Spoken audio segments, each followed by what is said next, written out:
माशूक अली बुर्डो की रिपोर्ट के मुताबिक कराची में वाक़या सदर इलेक्ट्रॉनिक्स मार्केट में दुकान की ओपनिंग सेरेमनी, जिसमें मेहमान खुसूसी कराची इलेक्ट्रॉनिक डीलर एसोसिएशन के सदर मोहम्मद रिजवान इरफान साहब ने शिरकत की। इस मौके पर कराची इलेक्ट्रॉनिक डीलर्स एसोसिएशन के general secretary Haji Nasir Khan Turk, Abdullah Haroon road के chairman Farooq Avi, law and order committee के चेयरमैन हमजा मेमन, हनीफ मेमन और हाजी खालिद रशीद ने शिरकत की।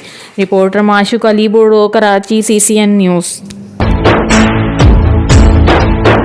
तुमने जब भी पुकारा हमें वतन, तेरे गुलशन को फिर से सजाएंगे हम। तुमने जब भी पुकारा हमें वतन, तेरे गुलशन को फिर से सजाएंगे हम। तेरी तारीकियों में उजाले भरे, तेरी महरूमियों का मिटा कर चले। जो भी वादा किया हमने पूरा किया, जो भी वादा किया हमने पूरा किया।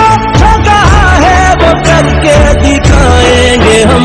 जो भी वादा किया हमने पूरा किया, जो कहा है वो करके दिखाएंगे।